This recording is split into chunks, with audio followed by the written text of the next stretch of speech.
नमस्कार दोस्तों, आज की कहानी का शीर्षक है बुढ़ापा। लेखक परवीन काटे। हर रोज की तरह दिनेश लाल जी अपने शाम के सैर सपाटे से लौट आए थे। वह अपने जूते उतार ही रहे थे कि बहू ने पूछा, बाबूजी आज हम पार्टी में जा रहे हैं, हम वहीं से खाकर आएंगे। आज रात में खाने में क्या खाएंगे बताइए। दिनेश लाल जी सोचने लगे, आज रविवार तो नहीं और ना ही किसी की शादी है, जरूर किसी पार्टी में जा रहे होंगे। छोड़ो, मुझे क्या करना है इस उम्र में। अपने विचारों पर काबू करते हुए दिनेश लाल जी बोले, ऐसा करो बेटा, मेरे लिए 2 रोटियां बना दो, दूध के साथ ही खाऊंगा। बहू तुरंत बोल उठी, बाबूजी सुबह ही जो बनाई थी उनमें से 2 रोटियां अभी भी बची हुई है। अगर आप बहू ने अपना वाक्य अधूरा ही रहने दिया, लेकिन दिनेश लाल जी अच्छी तरह समझ गए कि वह क्या कहना चाहती थी।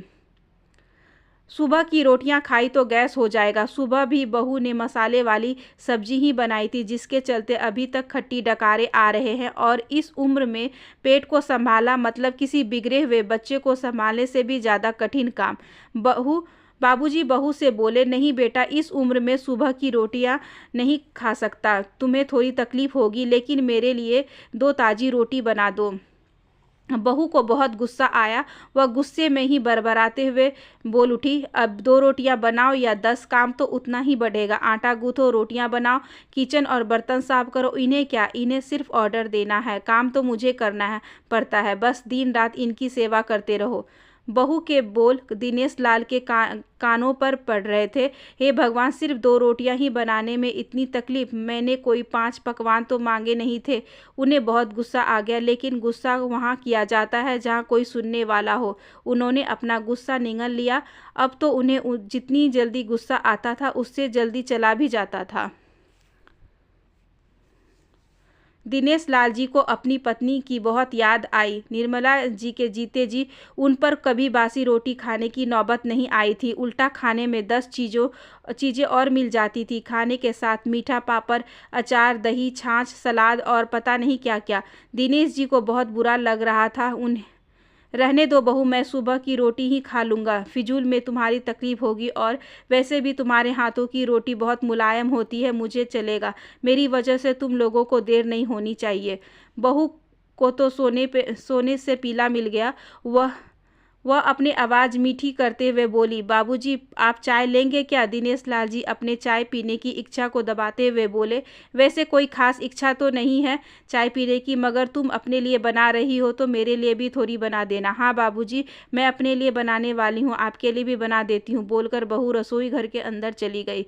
दिनेश लाल जी खुद से ही बातें करने लगे, अभी तो लाखों की जायदाद है मेरे पास, यह घर भी मेरे नाम पर है और खाते में भी लाखों रुपए पड़े हैं।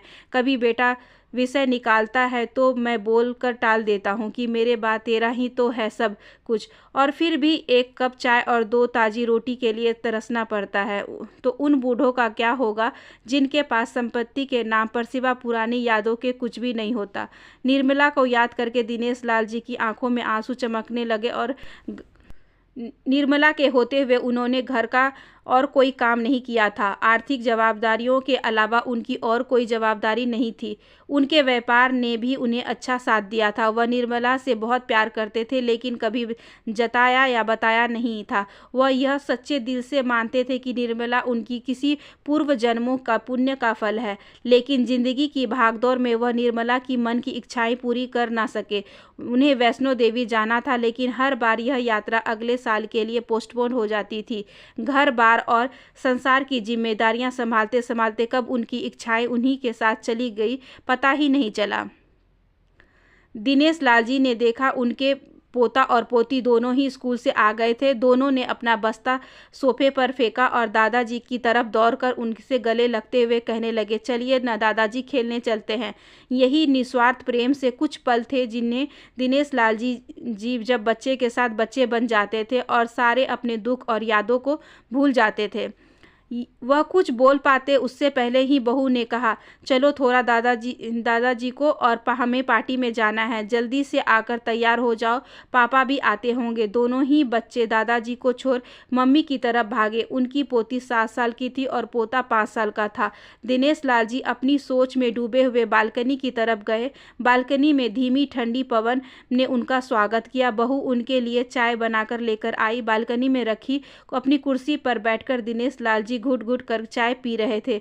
पी क्या रहे थे, निगल रहे थे, क्योंकि चाय के नाम पर सिर्फ कम शक्कर वाला गर्म पानी था, ना इलायची ना अदरक। दिनेश लाल जी मन ही मन सोचने लगे, बहू के जाने के बाद आज खुद अपने हाथों से चाय बनाऊंगा, इलायची अदरक और थोड़ी सी ज़्यादा शक्कर डालकर, और उसके साथ रोटियां खा लूँगा, रोटियां खाऊंगा। रोटियों की याद आते ही उनका मुँह फिर खट्टा हो गया।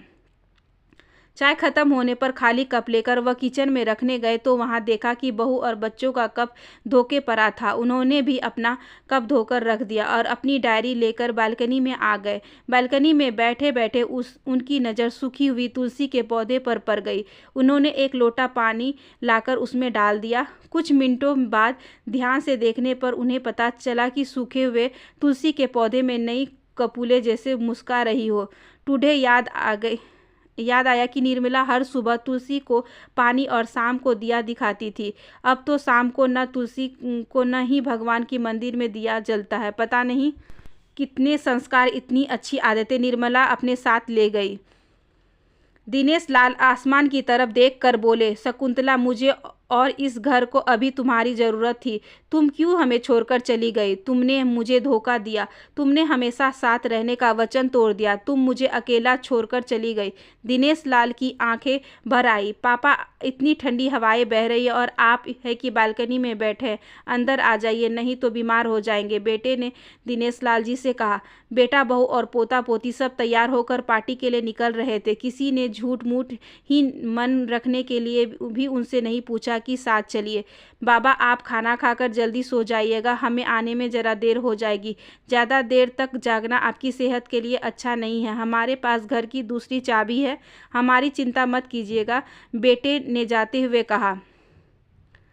ऐसे बोल रहे थे जैसे मेरी सेहत की कितनी फिक्र हो। कितने दिनों से बोल रहा हूँ कि डॉक्टर के पास ले चलो, बीपी बढ़ा हुआ है, शुगर भी चेक करवाना है। थोड़ा सा भी चलता हूँ तो हाँफने लगता हूँ, बेटा कहता है। बुढ़ापे में यह सब तो होता ही है, ज़्यादा भ्रम मत पालिए। वाह बेटा, बूढ़े बाप के पास बैठने के लिए थोड़ा सा भी टाइम नहीं है तेरे पास, और पार्टी के लिए टाइम ही टाइम है। ऐसे अनगिनत विचार उनके दिमाग में चल रहे थे, लेकिन फिर भी उन्होंने हाँ में सर हिलाया।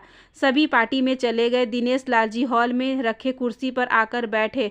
खाना खाने का भी मन नहीं हो रहा था अभी, इसलिए टीवी चालू कर ली। आज वैलेंटाइन डे था, प्यार का दिन था, इसलिए टीवी पर भी उसी के बारे में दिखाया जा रहा था। दिनेश लाल जी की नज़र पास में रखी अपनी पत्नी की फ्रेम पर गई, जिसमें लाल रंग की साड़ी पहनी थी।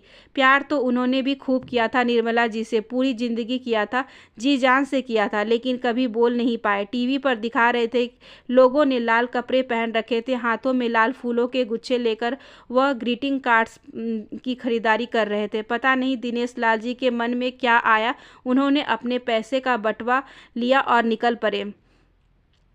निर्मला जी के याद के चलते चलते वह एक आइसक्रीम पार्लर के पास पहुंचे। उनको श्वास चढ़ गया था और उनके सांसों की गति तेज हो गई थी। आइसक्रीम पार्लर के पास एक कुर्सी पर आकर बैठे, तभी वहां पर एक छोटी सी बच्ची आई जो गुब्बारे बेच रही थी।